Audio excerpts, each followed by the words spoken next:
할렐루야. 오늘은 2021년 마지막 주일 예배입니다. 하나님의 은혜에 감사하고 영광 돌리는 복된 예배 되길 소망합니다. 우리 다 같이 사도신경으로 신앙 고백 드리겠습니다.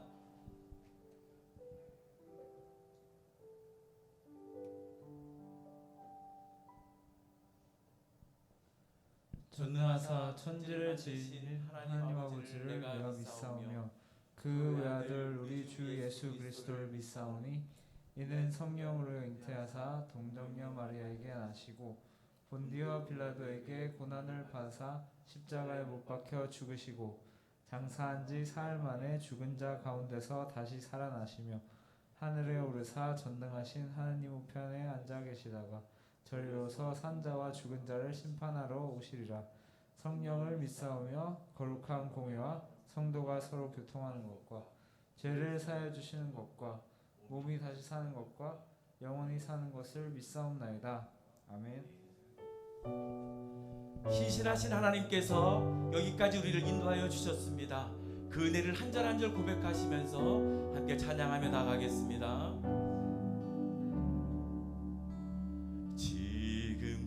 지금까지 지내온 것 중에 크신 은혜라 한이 없는 주의 사랑 어찌 이루 말하랴. 자나깨나 주의 손이 항상 살펴주시고 모든 일을 주 안에서 형통하게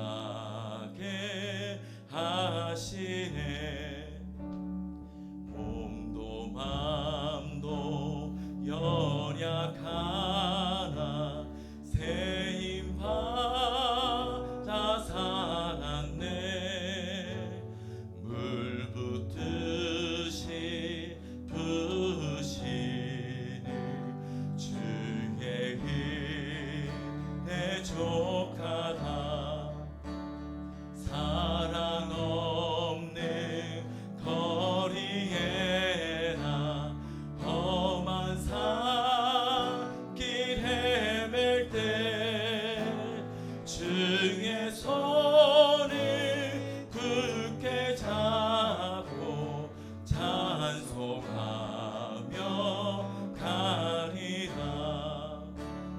주님 다시 배올 날이 날로 날로 다가와 무거운 짐 주께 맡겨 벗을 날도 멀잖네. 나를 위해 예비하신 고향 집에 돌아가 아버지의 품 안에서 영원토록 자나깨나 주의 손이 자나깨나 주의 손이 항상 살펴주시고 모든 일을 주 안에서 형통하게. 사랑 없는 거리에나 사랑 없는 거리에나 험한 산길 헤맬 때 주의 손을 굳게 잡고 찬송하며 가리라. 오늘 숨을 쉬는 것 감사. 나를 구원하신 것 감사. 내 뜻대로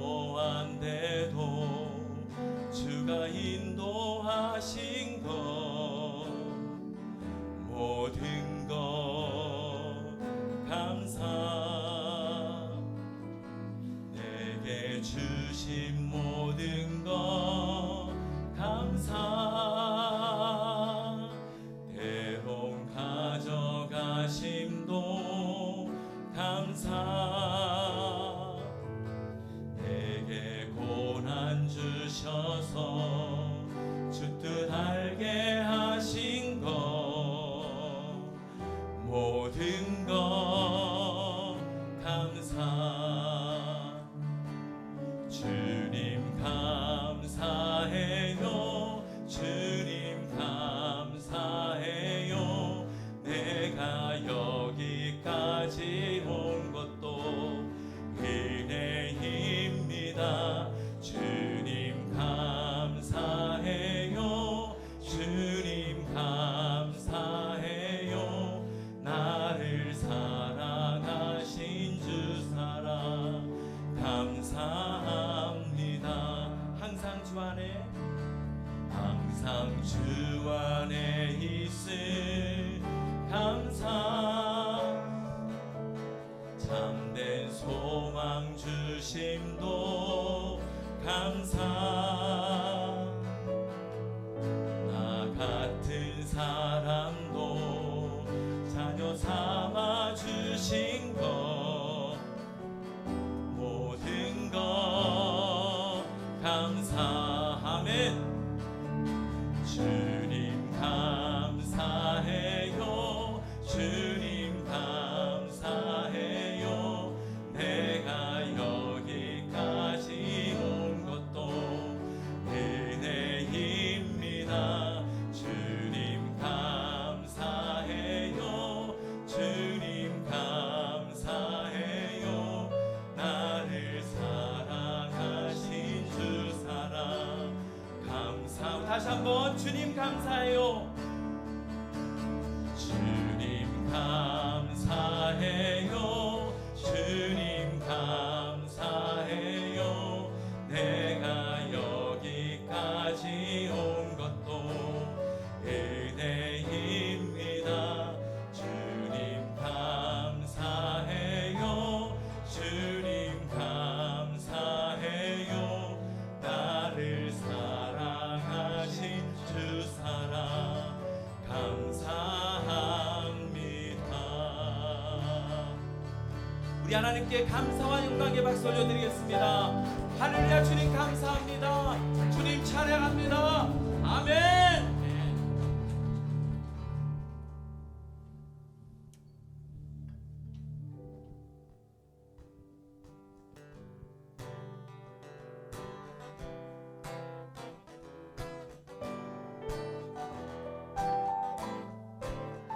오늘도 예수 그리스도의 팔을 의지하며 나갑니다 주님의 능력을 구합니다 할렐루야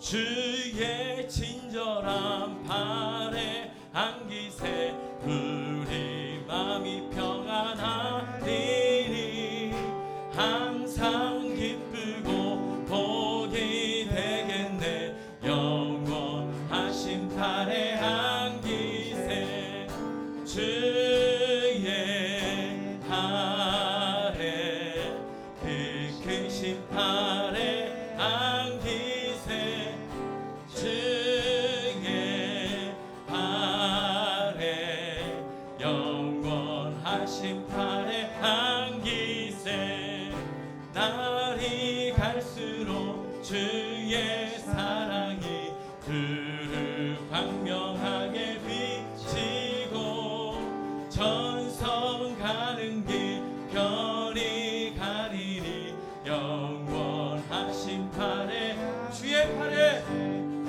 주의 팔에 그 크신 팔에 안기세 주의 팔에 영원하신 팔에 주의 보좌로 나아갈 때에 기뻐 찬미 소리 외치고 겁과 두려움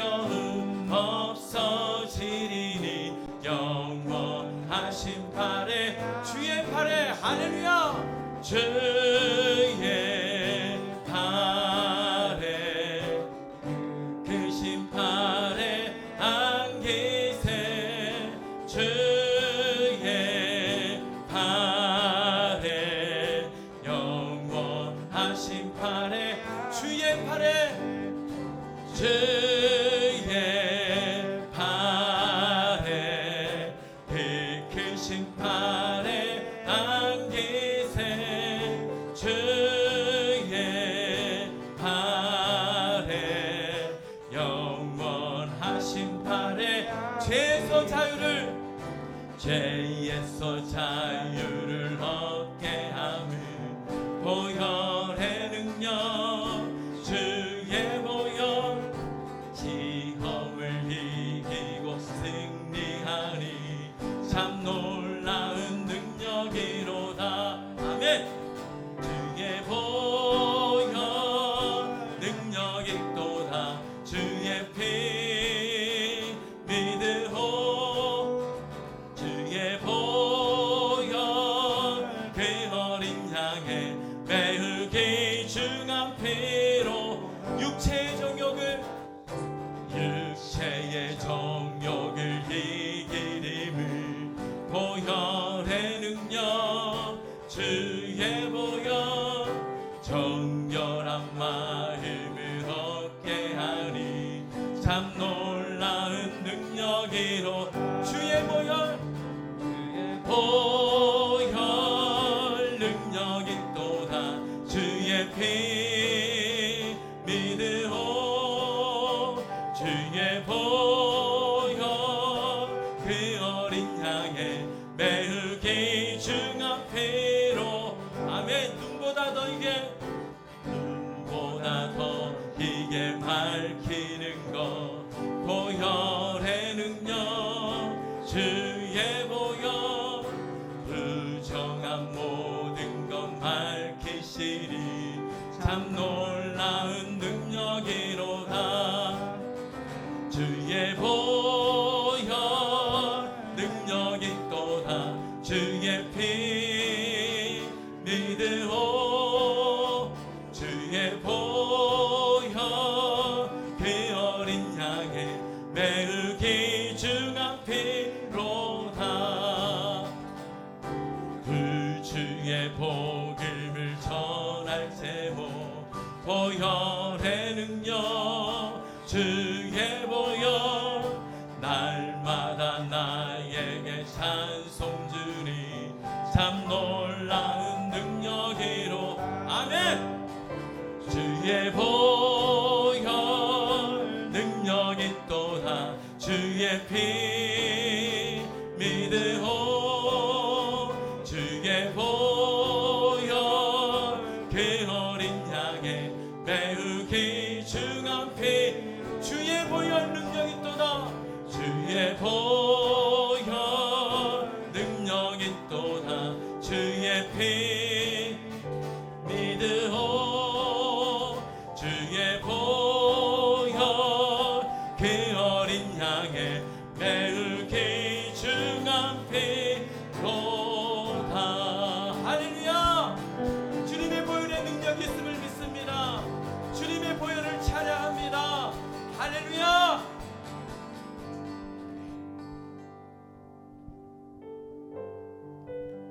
우리의 필요를 아시고 넘치도록 채우시고 응답하시는 하나님, 이 시간 믿음으로 찬양하며 나가겠습니다.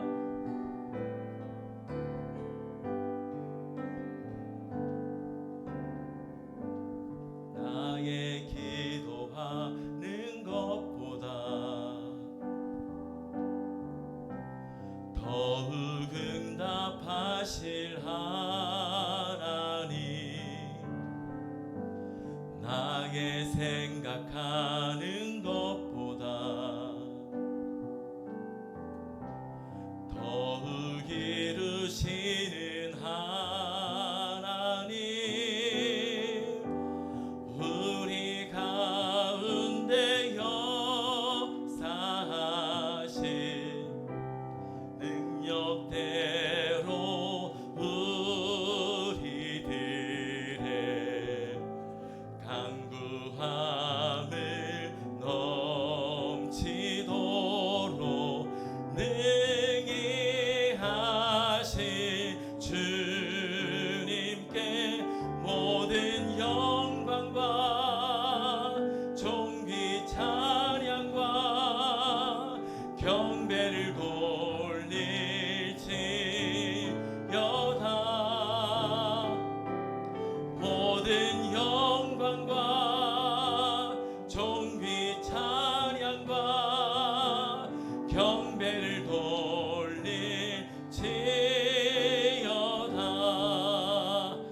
기도하는 것보다 나의 기도하는 것보다 더욱 응답하실 하나님, 나의 생각하는 것보다 더욱 이루시는 하나님, 우리 가운데 역사하신 능력대로 우리들의 간구함을 넘치도록 능히 하신 주님께 모든 영광과 존귀 찬양과 경배를 돌릴지어다.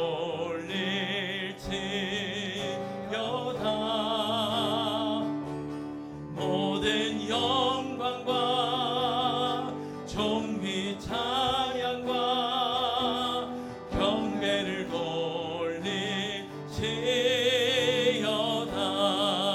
우리 가운데 역사하신, 우리 가운데 역사하신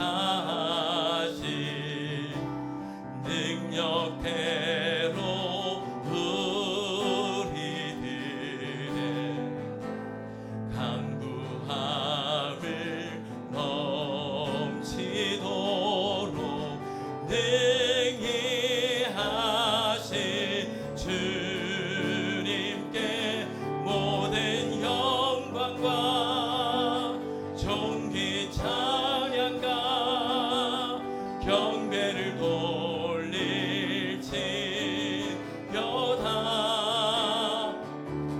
모든 영광과 존귀 찬양과 경배를 돌릴지. 한 번 더 선포합니다. 모든 영광과 존귀 찬양과 경배를 돌릴지어다.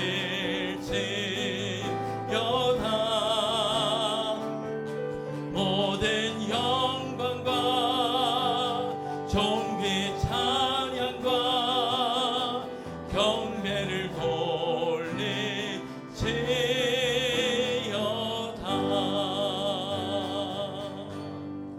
아멘.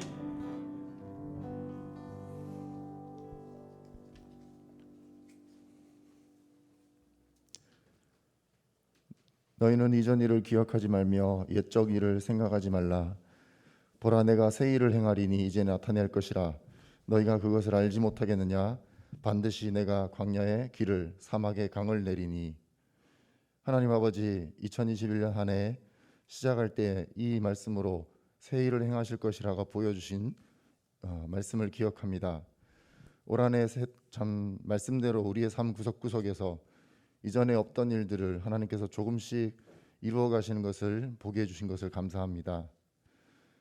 참 지금까지 인도하셨고 계속해서 새 일을 행하시는 하나님 이 약속의 말씀을 따라서 저희들이 내면과 체질과 또 습관과 생각과 뜻과 말과 행동 모두가 주님 닮는 모습으로 조금씩 때로는 과감하게 변해가는 그런 모습을 보여주실 하나님을 찬양합니다. 참 저희 죄와 연결된 미련들을 버리지 못한 것들이 있다면 온전히 우리 죄악과 그 안에 찌들어 있던 것들 주님 주신 십자가 따라서 참 주님 따라가며 골고다 언덕 참 그 골짜기에다가 던져버리고 주님과 같이 주님 사신 방법대로 또 주님 모양대로 참 그리스도를 닮는 우리 모든 제자와 형제자매들 되게 해주셨길 원합니다. 부산에서뿐만 아니라 한국 각 지역에 파송된 개척지구에서도 또 그리고 한국뿐만 아니라 아시아, 아프리카, 남북미, 유럽 곳곳에 있는 주님의 일꾼된 선교사님들과 그곳의 형제자매들이 주님 닮고 주님을 나타내는 그런 삶을 살게 하여 주셨길 원합니다. 영광스러운 예수님께서 겸손하심으로 순종하심으로 이 땅에 오셔서 성탄을 우리에게 주시고 또 하나의 마지막 주일 예배로 예배드리러 나온 우리들이 참 주님의 겸손과 순종을 배우게 해주시고 은혜의 보좌로 담대히 나오는 시간 되기를 원합니다. 말씀 전하시는 목사님께 주님 오른손으로 붙들어 주시고 독수리 날개치며 올라감 같은 새 힘을 주시고 성령님의 참 감화하심으로 음성을 들은 바 온전히 잘 전달하는 통로로 사용해 주셨길 간구합니다. 하나님 듣는 우리가 또 성령의 인도하심으로 말씀을 잘 듣고 행함으로 믿음의 반응을 할 수 있도록 도와주시옵소서. 우리 주 예수 그리스도 이름으로 기도드립니다. 아멘. 반갑습니다. 올해 마지막 예배를 드리겠습니다. 먼저 광고 말씀드립니다. 다음 주일부터는 감림산 기도원에서 매주 현장 예배로 드립니다. 예배 시간은 오전 11시입니다. 이사와 장소 세팅과 여러 가지 기타 필요 준비에 또 형통할 수 있도록 기도해 주시기 바랍니다. 교통편이나 세부 사항에 대해서는 별도 소통을 드리겠습니다.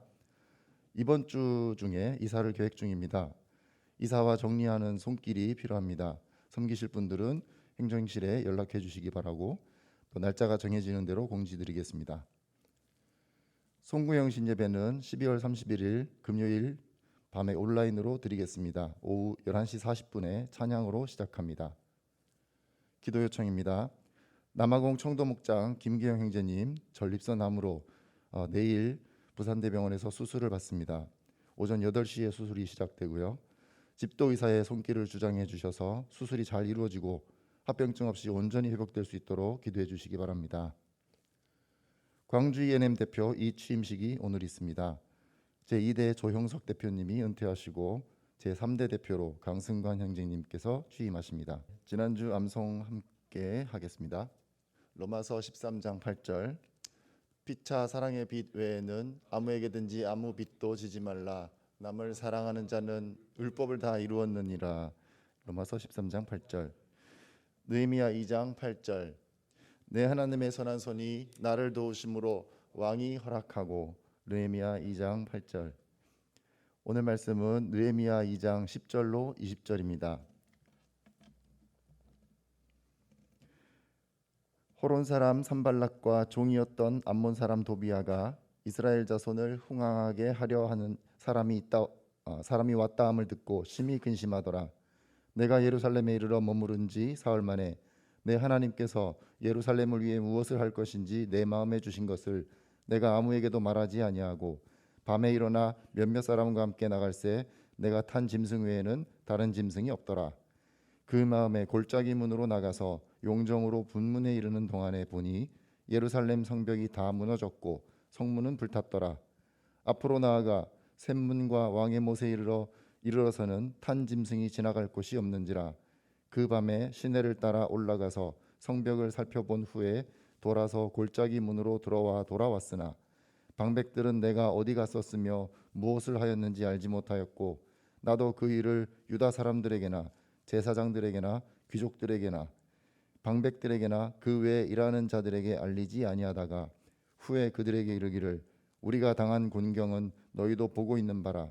예루살렘이 황폐하고 성문이 불탔으니 자 예루살렘 성을 건축하여 다시 수치를 당하지 말자 하고 또 그들에게 하나님의 선한 손이 나를 도우신 일과 왕이 내게 이른 말씀을 전하였더니 그들의 말이 일어나 건축하자 하고 모두 힘을 내어 이 선한 일을 하려 하매 호론 사람 산발락과 종이었던 암몬 사람 도비아와 아라비아 사람 게셈이 이 말을 듣고 우리를 업신여기고 우리를 비웃어 이르되 너희가 하는 일이 무엇이냐 너희가 왕을 배반하고자 하느냐 하기로 내가 그들에게 대답하여 이르되 하늘의 하나님이 우리를 형통하게 하시리니 그의 종들인 우리가 일어나 건축하려니와 오직 너희에게는 예루살렘에서 아무 기업도 없고 권리도 없고 기억되는 바도 없다 하였느니라. 회복을 위한 기초라는 제목으로 유동근 목사님께서 말씀 전하시겠습니다.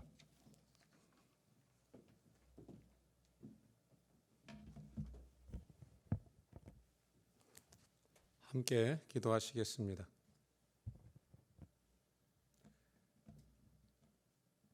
여호와는 내게 복을 주시고 너를 지키시기를 원하며 여호와는 그의 얼굴을 내게 비추사 은혜 베푸시기를 원하며 여호와는 그 얼굴을 내게로 향하여 드사 평강 주시기를 원하노라.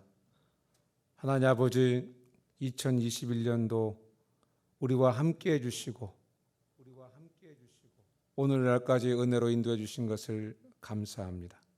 하나님 아버지, 오늘 주님이 사랑하시는 주님의 자녀들이 주님을 예배하기 위해 이 자리에 모였습니다. 성령으로 우리 예배를 도우셔서 영과 진리로 하나님을 예배드리게 하시고 주님, 우리 예배가 주님께 연락이 되고 친히 이곳에 임재해 주시옵소서. 이 시간 우리에게 들려주시는 주님의 말씀 성령님 깊이 깨닫게 하시고 말씀으로 우리를 살려주시고 우리를 회복시켜 주시옵소서. 예수님의 이름으로 기도합니다. 아멘. 반갑습니다. 벌써 우리가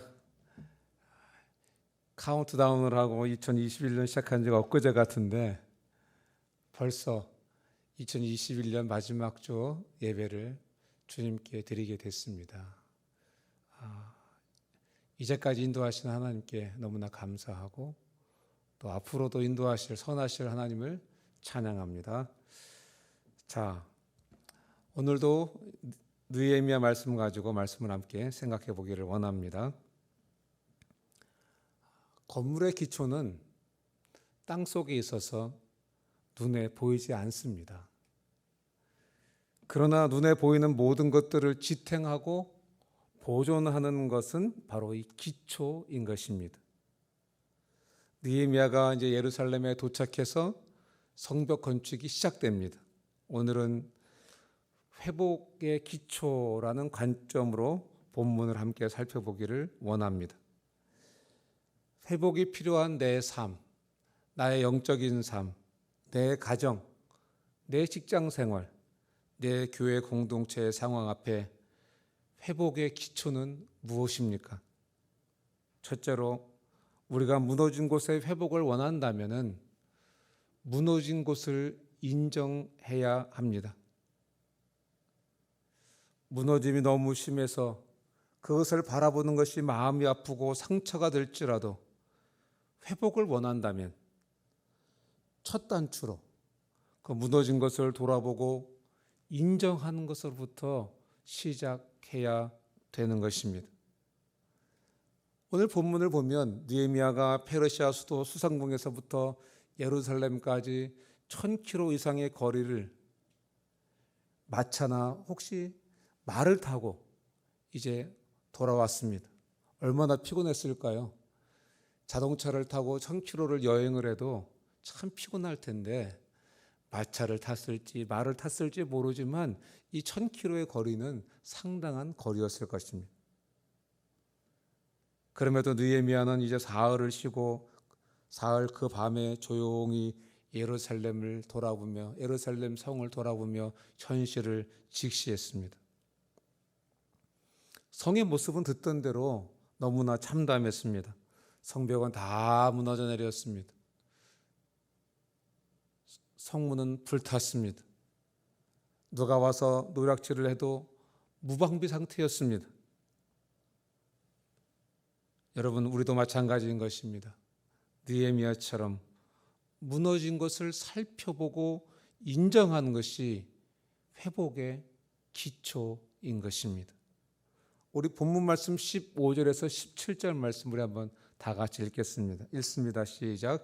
그 밤에 시내를 따라 올라가서 성벽을 살펴본 후에 돌아서 골짜기 문으로 들어와 돌아왔으나 방백들은 내가 어디 갔었으며 무엇을 하였는지 알지 못하였고 나도 그 일을 유다 사람들에게나 제사장들에게나 귀족들에게나 방백들에게나 그 외에 일하는 자들에게 알리지 아니하다가 후에 그들에게 이르기를 우리가 당한 공경은 너희도 보고 있는 바라. 예루살렘이 황폐하고 성문이 불탔으니 자 예루살렘을 성을 건축하여 다시 수치를 당하지 말자 하고. 황폐한 예루살렘 성을 돌아봤습니다. 그리고 얼마간의 시간을 가졌습니다. 느헤미야는 유대인과 제사장과 방백들과 귀족들을 다 불렀습니다. 그리고 말합니다. 여러분, 우리가 지금 당한 공경은 우리의 삶의 중심에 하나님을 잊어버리고 우상을 섬기고 우리 마음대로 죄짓고 살았기 때문입니다. 그래서 우리가 바벨론 포로가 되었습니다. 그리고 지금 예루살렘이 이렇게 성벽이 무너지고 황폐하게 되고 성문은 불탔습니다. 이렇게 말했습니다. 느헤미야는 우리 과거 덮어둡시다. 그리고 지금부터 잘해봅시다. 이렇게 말하지 않았습니다. 느헤미야는 왜 이스라엘이 이렇게까지 황폐하게 되었는지를 잘 살펴봤습니다. 그리고 이스라엘의 아픔을 다 들추어냈습니다. 여러분, 우리가 진짜 회복을 원한다면 아프더라도 눈물이 나더라도 부끄럽더라도 왜 언제 무너졌는지를 잘 살펴봐야 됩니다. 그리고 부끄럽지만 무너진 것을 다 인정해야 하는 것입니다. 그래야 무너진 나의 삶과 황폐해진 영적인 문제들의 회복의 기초를 마련할 수 있게 되는 것입니다. 자신의 무너진 것을 인정하지 않으면 회복의 기초는 놓여질 수 없는 것입니다. 하나님은 왕을 세워달라는 이스라엘 백성들의 요구를 받아들여서 사울을 왕으로 선택하셨습니다. 처음에 사울은 아주 겸손했습니다. 그런데 시간이 지나면서 사울이 변하고 죄를 짓기 시작했습니다. 사울의 첫 번째 범죄는 제사장 사무엘이 드려야 할 번제를 사울이 직접 드린 일입니다. 블레셋이 마병과 병거로 무장하고 막 쳐들어오려고 합니다. 그것을 본 이스라엘 백성들은 두려워 떨면서 다 흩어지기 시작했습니다. 설상가상으로 제사를 드려야 할 제사장 사무엘은 기한이 차도록 오지 않았습니다. 하나님은 제사는 제사장만 드릴 수 있도록 그렇게 말씀하셨습니다. 그런데 초조해진 이 사울은 너무 급박하니까 제사를 직접 드리고 전쟁을 시작했습니다. 그런데 곧 이어서 사무엘이 도착해서 제사 드린 죄에 대해서 질책을 했습니다. 이때 사울이 자신의 그 무너진 그 삶을 인정하고 잘못했습니다. 이렇게 했으면 문제가 달라졌을 것입니다. 그런데 사울은 죄를 인정하지 않았습니다. 변명하고 핑계를 댔습니다. 백성이 내게 흩어지고 있는데 당신은 약속한 기한대로 오지 않았습니다. 그래서 제가 할 수 없이 번제를 드린 것입니다. 이렇게 핑계를 댔습니다. 사울은 자신의 무너진 것을 인정하지 않았습니다. 사울의 두 번째 죄는 아말렉과의 전투에서 하나님의 말씀을 어기고 아말렉 왕 아각을 살려두었습니다. 양도 살려두고 소도 다 살려두었습니다. 하나님은 진멸하라고 말씀하셨는데 사울은 하나님의 말씀을 어겼습니다. 사무엘은 사울의 죄를 추궁했습니다. 그러나 사울은 하나님께 좋은 것으로 제사를 드리려고 이렇게 좋은 것들을 살려둔 것입니다. 이렇게 변명하고 핑계를 댔습니다. 죄를 인정하지 않았습니다. 자기의 무너진 것을 인정하지 않은 사울왕은 하나님께 버림을 받았습니다. 실패한 인생으로 비천한 삶을 살다가 삶을 마감했습니다. 우리가 잘 아는 다윗은 어떻습니까? 다윗도 하나님 앞에 엄청난 죄를 지었습니다. 우리아의 아내 밧사바를 성적으로 범했습니다. 하나님은 이런 다윗에게 나단 선지자를 보내셔서 그 은밀한 죄를 다 드러내셨습니다. 다윗은 어떻게 했습니까? 사울과 달랐습니다. 변명하지 않았습니다. 곧 그 자리에서 자기의 죄를 인정하고 즉시 하나님께 회개했습니다. 다윗도 사울처럼 밧세바가 창문을 열고 목욕해서 제가 이렇게 유혹을 받고 범죄했습니다. 이렇게 변명할 수 있었습니다. 그러나 다윗은 자기의 무너진 곳이 드러났을 때에 변명을 늘어놓지 않고 자신의 잘못을, 자신의 죄를 인정했습니다. 바로 회개했습니다. 여러분, 우리도 우리의 무너진 곳이, 우리의 불탄 곳이 드러날 때에 변명을 늘어놓을 수 있습니다. 그러나 중심을 들여다보면은 정말 이유가 다른 것을 알 수 있습니다. 하나님은 중심을 보시기 때문에 무너진 것을 살피고 인정하는 사람은 다 용서하시고 다시 기회를 주시는 하나님이신 것입니다. 한 목사님이 있습니다. 이 목사님은 30대 때까지만 해도 집사님이었습니다. 이분은 항공 관련 일과 출판사 일을 하면서 비행기가 한 번 뜨면 그 당시에 1,200만 원씩 수익을 얻었다고 합니다. 그때 서울의 집값 한 채 값이 몇백만 원이었다고 하니까 그 당시에 1,200만 원을 벌었다고 하는 것은 엄청난 돈을 번 겁니다. 이렇게 돈을 벌어서 아내에게 넘겨주면, 아내 품에 안겨주면 아내가 행복할 줄 알고 자기는 사업상 만나야 하는 바이어들을 술 대접하면서 거의 날마다 술에 취해서 새벽녘이 되어서야 집으로 들어왔습니다. 하루는 배를 누르지 않고 가지고 있는 열쇠로 조용히 문을 열고 집으로 들어왔습니다. 들어와서 방에 들어가 보니까 아내가 엎드린 자세로 누웠는데 머리맡에 성경책이 펴 있었습니다. 그래서 이분이 성경을 읽다가 자고 있는가 보다 하고 이제 돌아서려는데 성경 밑에 하얀 노트가 하나 있었습니다. 그래서 이분이 좀 괜히 호기심이 생겨서 그 노트를 가만히 들었습니다. 그런데 거기에는 눈물 자국과 함께 이런 글이 적혀 있었습니다. 나는 오늘도 버스를 타고 수유리 너머로 갔다. 시골길을 하염없이 걸으면서 오늘도 어김없이 죽음을 생각했다. 약을 먹고 죽을까? 손목을 긋고 죽을까? 그러나 그것은 내가 취할 길이 아님을 나는 다시 한번 확인하고 되돌아왔다. 나를 살리기 위해서 십자가에 돌아가신 주님이 주님의 뜻을 위해 내게 주신 남편이므로 나는 사랑해야만 한다. 나는 할 수 없지만 주님이 사랑하라 명령하심으로 나는 사랑해야만 한다. 주님 도와주세요. 나의 약함을 주님이 잘 아시잖아요.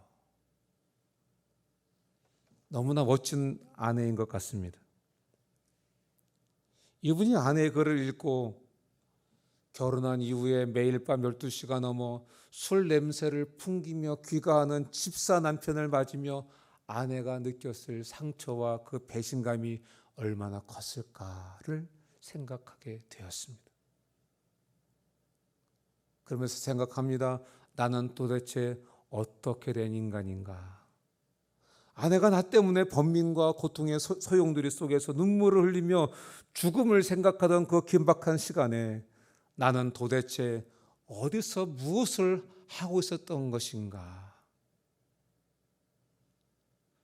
술에 취해서 돌아온 그날 새벽 그 일기를 읽고 가슴을 찢으며 서재에 들어가서 자신의 무너지고 불타버린 자신의 실상을 보게 되었습니다.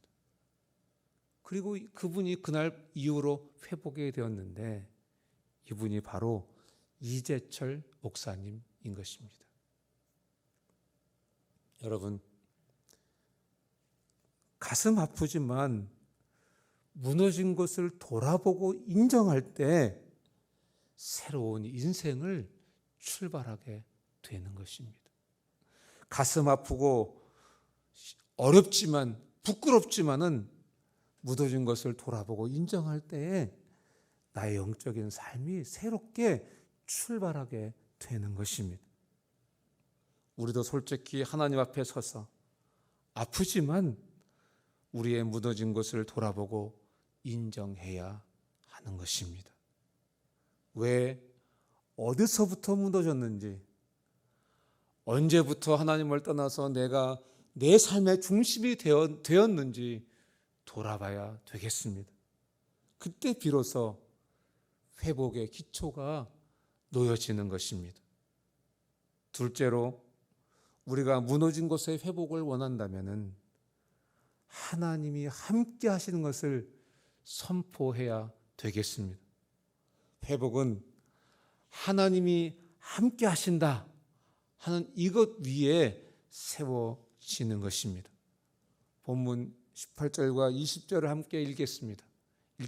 시작. 또 그들에게 하나님의 선한 손이 나를 도우신 일과 왕이 내게 이른 말씀을 전하였더니 그들의 말이 일어나 건축하자 하고 모두 힘을 내어 이 선한 일을 하려 하매 내가 그들에게 대답하여 이르되 하늘의 하나님이 우리를 형통하게 하시리니 그의 종들인 우리가 일어나 건축하려니와.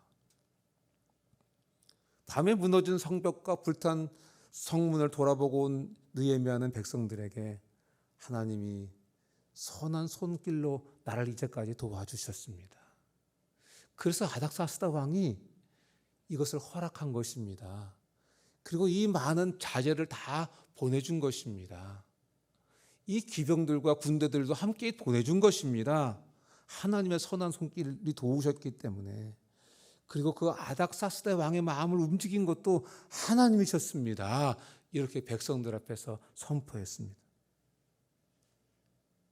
사랑하는 형제자매 여러분, 회복의 기초는 함께 하시는 하나님, 그 하나님을 믿는 믿음인 것입니다. 하나님 나와 함께 하신다 하는 이 믿음, 이 믿음이 회복의 기초인 것입니다. 아닥사스다 왕의 마음이 하나님께 달려있는 것처럼, 달려있었던 것처럼 세상 사람들의 마음도 결국 하나님의 손에 달려있는 것입니다. 사람들이 우리를 힘들게 할 때가 있습니다. 그러나 하나님은 그들의 마음도 움직이실 수 있는 하나님이신 것입니다. 회복의 기초는 함께 하시는 하나님을 믿는 믿음인 것입니다. 이스라엘 백성들이 미디안 사람들로 인해서 너무나 괴로워했습니다.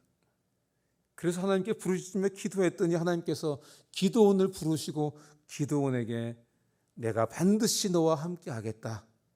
내가 미디안 사람 치기를 한 사람 치듯 하겠다. 이렇게 약속하셨습니다. 기도는 하나님께 말씀드립니다. 하나님, 하나님께서 저를 통해서 이스라엘 백성들을 구원하실 거라면 하나님, 주변 땅은 마르고 양털에만 이슬이 있게 해주십시오라고 하나님께 기도했는데 하나님께서 그대로 이루어 주셨습니다. 기도원이 다시 하나님께 기도합니다. 하나님, 다시 한 번 더 하나 더 기도하겠습니다. 하나님, 이번에는 양털만 마르고 주변 땅에는 이슬이 내리게 해주십시오. 이렇게 하나님께 기도했는데 하나님께서 그 기도도 응답해 주셨습니다. 기도원은 하나님이 반드시 나와 함께 해주시겠다고 말씀하셨는데 그 말씀대로 하나님께서 나와 함께 해주시는구나, 이것을 확신하게 되었습니다. 그리고 전쟁터에 나갔습니다. 그런데 전쟁터에 나가 보니까 적의 숫자는 13만 5천 명이었습니다. 그리고 자기가 데리고 나간 군대는 3만 2천 명이었습니다. 여러분, 상대가 되겠습니까? 13만 5천 명 대 3만 2천 명. 어디가 숫자가 더 많습니까? 미디안이 더 많죠. 그런데 하나님은 이렇게 말씀하십니다. 기드온에게, 기드온아, 내가 데리고 나간 이스라엘 백성의 군사가 너무 많구나. 지금 하나님 좀 잘못 말씀하시는 거 아닙니까? 그런데 지금 하나님께서 기드온에게 너와 함께한 군사가 너무 많다. 그러니까 두려워하는 사람들을 다 돌려보내고 군사의 숫자를 줄여라. 이렇게 말씀하셨습니다. 그래서 기드온이 두려워하는 사람들을 다 돌아가라고 말했더니 3만 2천 명 군사 중에서 2만 2천 명이 돌아가고 1만 명의 군사만 남았습니다. 여러분 지금 13만 5천 명대 1만의 군사입니다. 13.5대 1명의 군사입니다. 여러분 그때 뭐 화력이 좋습니까? 뭐 미사일이 있습니까? 칼 들고 창 들고 싸워야 되는데 1대1로 싸우는 거 아닙니까? 13.5대 1과 싸운다는 것은 한 명이 13명에 둘려 쌓여가지고 싸운다는 것입니다. 여러분 이 정도 병력의 차이가 나면 전쟁은 하나 해보나 마나 이미 패한 전쟁입니다. 그런데 하나님께서 기드온에게 말씀하십니다. 아직도 군사가 많으니까 군사의 숫자를 줄여라. 이렇게 말씀하시면서 물가에 가서 물을 마시게 해라.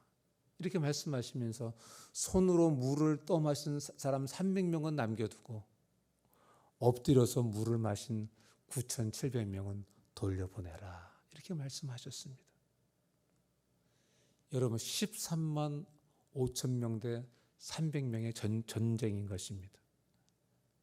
제가 계산을 해보니까 450대 1의 전쟁입니다. 누가 이기겠습니까? 그런데 여러분 기드온은 하나님의 말씀에 순종했습니다. 여러분 기드온이라고 이런 생각 안 했을까요? 하나님이 지금 우리를 이곳에 전쟁터에 불러가지고 우리를 죽게 하시는 거 아니야? 이런 생각 안 들었겠습니까? 그럼에도 불구하고 기드온은 하나님께 순종했습니다. 왜 순종할 수 있었습니까? 어떻게 그런 상황에서도 순종할 수 있었겠습니까? 기드온에게 내가 너와 반드시 함께 하겠다고 하신 그 하나님의 말씀을 믿는 믿음이 있었기 때문에 그렇습니다. 하나님이 나와 함께 하신다 하는 그런 믿음이 있었기 때문에 450대 1의 전쟁에서도 기드온은 순종할 수 있었던 것입니다. 여러분 어떻게 됐습니까? 우리 너무나 잘 알고 있지 않습니까? 이스라엘 백성들이 이스라엘 군사들이 한 것은 별로 없습니다. 항아리를 깨고 하나님을 위하라 기드온을 위하라 외친 것밖에 없습니다. 그런데 하나님께서 싸워주셨습니다. 하나님께서 승리를 주셨습니다. 함께 하셔서 싸워주시고 함께 하셔서 승리를 주셨습니다. 예수님께서도 우리에게 말씀하십니다. 성탄절이 어떤 날입니까? 임마누엘 하나님께서 우리와 함께 하시겠다고 하셔서 이 땅에 오신 날입니다. 예수님 우리에게 말씀하셨습니다. 내가 세상 끝날까지 너와 함께 하겠다. 성령님도 우리에게 내가 내 안에 함께 하겠다고 우리에게 말씀하셨습니다. 우리에게 약속해 주셨습니다. 여러분 이 사실을 믿는다면 450대 1이라는 말도 안 되는 상황 속에서도 우리도 순종하고 승리할 수 있는 줄로 믿습니다.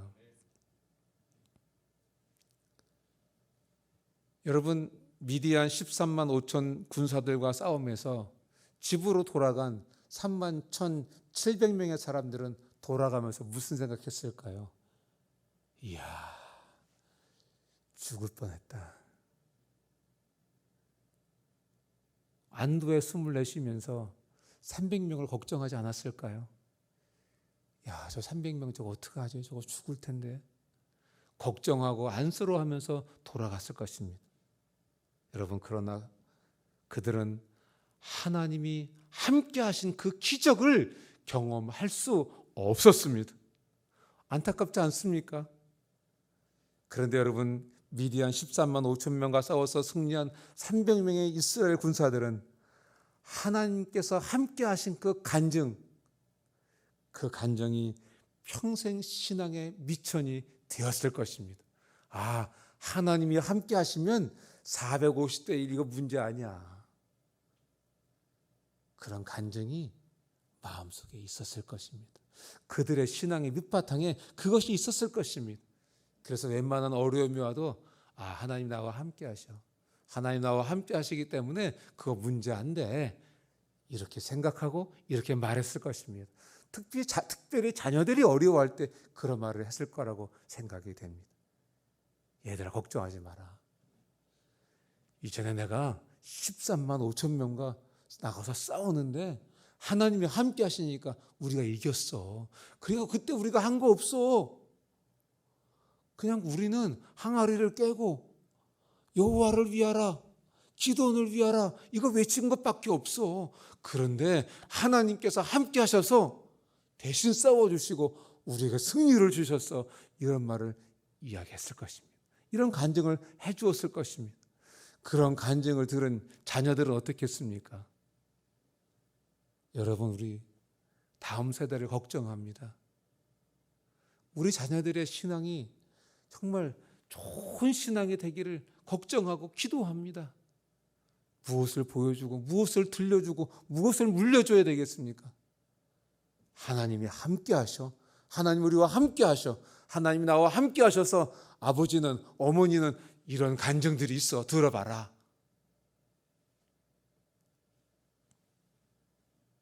여러분, 하나님과 함께 하심을 체험하면 무너진 곳의 회복이 일어나게 되는 것입니다. 우리의 신앙이 뜨거워지는 것입니다. 그런데 하나님께서 함께 하시는 것을 체험하지 못하면 우리도 모르는 사이에 우리의 신앙이 조금씩 퇴보하게 되는 것입니다. 명목상 그리스도인, 처음서부터 명목상 그리스도인 되려고 신앙생활 하는 사람들은 없었습니다. 하나님이 나와 함께 하셔서 이루신 그 체험이 신앙 속에 없기 때문에 신앙이 자꾸 식어지고 후퇴하게 되는 것입니다. 우리는 찬양을 통해서 하나님의 임재를 느낍니다. 그런데 여러분, 함께 하시는 하나님을 경험하려면 기도원처럼 기도하고 순종하는 것입니다. 함께 하시는 하나님을 체험하려면 제자 삼는 그 사역을 감당해 나가는 것입니다. 그럴 때 우리는 하나님이 나와 함께 하시는 것을 체험할 수 있게 되는 것입니다. 살아계신 하나님을 체험하고 살아가는, 또 그 체험을 우리 자녀들에게, 후손들에게 나누고 살아가는 그런 우리 모두 되기를 주님의 이름으로 축복합니다. 셋째로, 우리가 무너진 곳의 회복을 원한다면 하나님의 말씀이 기초가 되어야 하겠습니다. 12절에 보면 내 하나님께서 예루살렘을 위해 무엇을 할 것인지 내 마음에 주신 것을 아무에게도 말하지 아니하고 했습니다.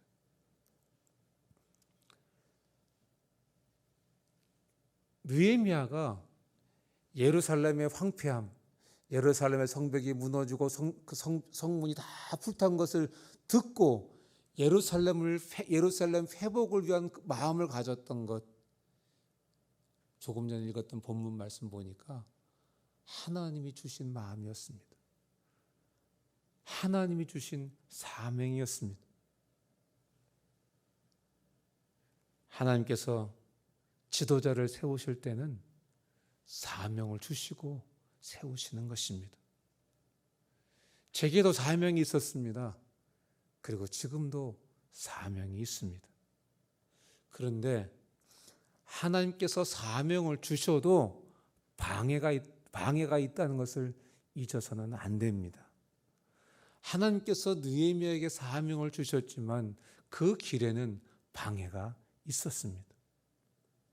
여러분, 하나님이 원하시는 길을 가도 그 길에는 방해하는 사람들이 있습니다.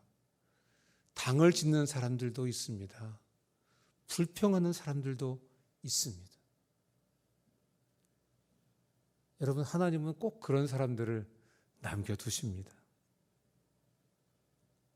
하나님의 자녀가 하나님이 주시는 그 풍성한, 하나님이 약속하시는 그 풍성한 삶을 회복하고 공동체가 복음의 본질로 돌아가고 부르심을 따라가려는데 여러분, 마귀가 가만히 있을 리가 없습니다.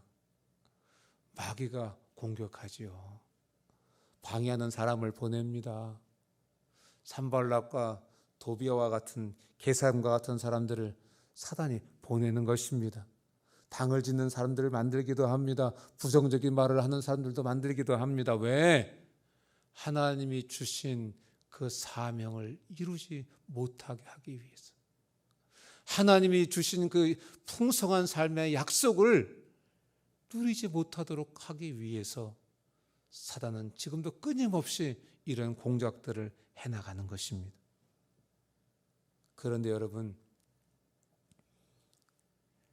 이리가 양 사이에 있으므로 얻는 유익이 많습니다. 목자들의 말을 들어보면요, 이 양들은 서로 함께하면서 비비는 걸 좋아한답니다. 그래서 이 양들이 서로 모여서 비비다가 압사하는 경우들이 종종 있답니다. 그런데 이리가 나타나가지고 양들을 흩어놓기 때문에 양들이 안전하기도 하다고 합니다. 여러분, 하나님의 공동체도 산발락과 도비아와 게셈 같은 사람들이 있기 때문에 더 기도하게 되고 더 깨어있게 되고 더 바르게 되는 것입니다. 하나님이 필요해서 놔두신 것입니다. 그런데 여러분, 느헤미야는 이런 사람들에게 어떻게 했습니까? 우리 한번 20절 말씀을 다 같이 한번 읽어보겠습니다. 읽습니다. 시작. 내가 그들에게 대답하여 이르되 하늘의 하나님이 우리를 형통하게 하시리니 그의 종들인 우리가 일어나 건축하려니와 오직 너희에게는 예루살렘에서 아무 기업도 없고 권리도 없고 기억되는 바도 없다 하였느니라. 방해하는 무리들을 향해서 오직 너희에게는 예루살렘에서 아무 기업도 없고 권리도 없고 기억되는 바도 없다 하였느니라 했습니다. 누구의 말입니까? 누구의 말입니까?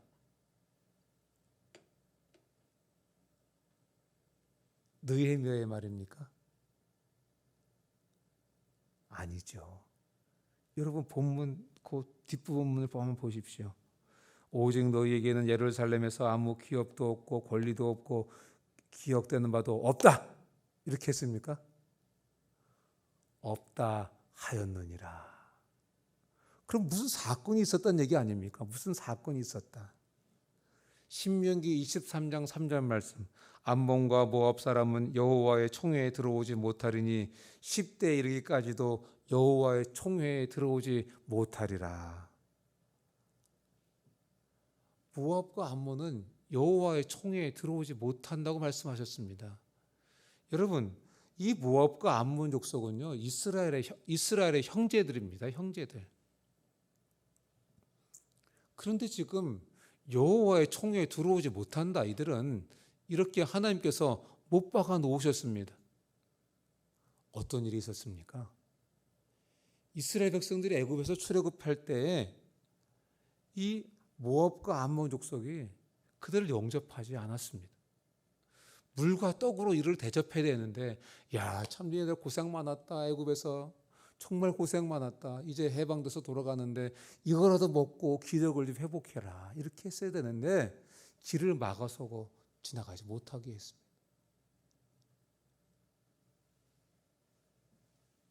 이 사람들은 발람에게 이스라엘을 저주해달라고 부탁했던 사람들입니다. 하나님께서 이들을 향해서 뭐라고 말씀하셨습니까? 여호와의 총회에 영원히 들어오지 못하리라. 여러분, 우리가 여기서 한 가지 교훈을 얻어야 됩니다. 주 안에서 형제 자매들끼리 반목하고 살지 말아야 됩니다. 반목 정도가 아니라요, 주 안에서 한 몸 된 형제 자매들끼리 우리는 한 몸이다. 이것을 기억하고 성령께서 하나 되게 하셨다. 이것을 기억하고 서로 사랑하고 서로 섬기고 서로 아끼며 축복하며 살아야 되는 것입니다. 여러분, 이 교훈을 우리가 이 말씀 속에서 놓치지 말아야 되는 것입니다. 여러분, 산발락과 도비아가 어디 사람입니까? 모압과 암몬 출신들입니다. 느헤미야는 오직 너희에게는 예루살렘에서 아무 기업도 없고 권리도 없고 기억되는 바도 없다 하지 않았습니다. 오직 너희에게는 예루살렘에서 아무 기업도 없고 권리도 없고 기억되는 바도 없다 하였느니라 했습니다. 느헤미야는 회복의 기초를 놓을 때 자신의 감정, 자신의 열정, 자신의 기준이 기초가 아니었습니다. 느헤미야가 회복의 기초를 놓을 때 그 기초는 하나님의 말씀이었습니다. 하나님의 말씀. 우리의 삶이 회복되고 우리의 신앙이 회복되는 기초는 하나님의 말씀에 있는 것입니다. 아유, 말씀은 그래도 어디 현실이 그래? 여러분, 이렇게 해가지고는 우리의 삶의 회복의 기초가 놓여지지 않는 것입니다. 아, 상황은 이래, 현실은 이래. 그래도 하나님은 이렇게 말씀하셨어. 염려하지 말라고 말씀하셨는데, 아이고, 이 세상 살면서 어떻게 염려 안 합니까? 이렇게 해가지고는 회복이 안 된다. 이렇게 해가지고 회복이 안 된다. 아, 하나님이 함께 하신다고 하셨지? 그 하나님이 염려하지 말라고 기도하라고 하셨어. 기도하면 응답 주신다고 하셨어. 그래, 나 기도할 거야. 기도하고 나서 염려가 생깁니다. 아이고, 기도는 했지만 현실이 어디 그래? 이렇게 하지 말라는 얘기입니다. 여러분, 이렇게 하면 회복이 안 일어난다는 것입니다. 아, 현실은 이렇게 돌아가고 있어. 그래도 기도하면 하나님께서 응답 주신다고 하셨으니까 하나님이 응답해 주실 거야. 이렇게 하나님의 말씀에 기초가 될 때에 우리의 삶의 회복의 기초가 놓여지게 되는 것입니다. 말씀을 맺습니다. 사랑하는 형제자매 여러분, 우리의 인생에 위기가 있고 하나님이 원하시는 회복으로 갈 때 방해꾼이 반드시 있습니다. 그것이 당연한 것입니다. 그때 내 감정으로 너 그때 그랬지? 어디 두고 보자. 이렇게 해서는 안 되는 것입니다. 내 자존심으로 반응해서도 안 되는 것입니다. 내 경험으로 반응해서도 안 되는 것입니다. 사랑하는 형제자매 여러분, 회복의 기초는 눈에 보이지 않습니다. 그러나 눈물이 나고 아프고 부끄러워도 무너진 것을 인정하고 하나님이 함께 하신 것을 믿음으로 선포하고 하나님이 견고한 회복을 주실 것을 믿으시기를 바랍니다. 하나님께서 우리의 삶을 반드시 회복시켜 주실 것입니다. 하나님, 우리의 삶이 회복되기를 원하시는 하나님이십니다. 함께 기도하시겠습니다. 하나님 아버지, 회복의 기초에 대해서 함께 하나님의 말씀을 나누었습니다. 하나님, 우리의 삶이 회복되기를 원합니다. 우리의 내면이 하나님의 형상으로 회복되기를 원합니다. 하나님 우리를 창조하신 창조의 목적이 우리의 삶에 회복되기를 원합니다. 하나님, 우리 사랑하는 형제 자매들의 기도 제목에 은혜 주셔서 회복되어지는 귀한 은혜가 있기를 원합니다. 하나님, 감정대로 반응하지 않게 하시고, 하나님, 내 경험대로 반응하지 않게 하시고, 내 자존심대로 반응하지 않게 하시고, 하나님의 말씀의 기준으로 살아가도록 은혜 베풀어 주시옵소서. 예수님의 이름으로 기도합니다. 아멘. 우리 찬송 325장 1절 우리 두 번 반복해서 찬양 올려드리겠습니다.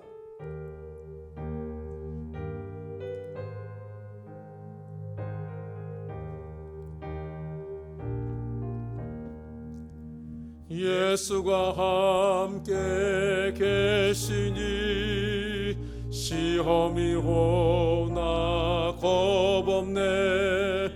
기쁨의 근원 되시는 예수를 위해 삽시다. 날마다 주를 섬기며 언제나 주를 기리고 그 사랑 안에 살면서 딴 길로 가지 맙시다. 예수가 함께 계시니 예수가 함께 계시니 시험이 오나 겁없네. 기쁨의 근원 되시는 예수를 위해 삽시다. 날마다 주를 섬기며 언제나 주를 기리고 그 사랑 안에 살면서 딴 길로 가지 맙시다. 아멘. 여러분, 예수님이 함께 하시는 것을 믿으면요 시험이 와도 두렵지 않습니다. 450대 1로 붙는 일이 있어도 두렵지 않습니다. 겁나지 않습니다. 우리 예수님 위해 살아갈 수 있는 용기가 생깁니다. 하나님의 영광을 위해서 살아가고 하나님의 나라를 위해서 살아갈 수 있는 용기가 생깁니다. 하나님이 함께 하신 것을 믿으면 세상 길이 아니라 십자가 좁은 길도 기쁨으로 가게 되는 것입니다. 하나님 우리와 함께 하십니다. 함께 기도하시겠습니다. 하나님 아버지,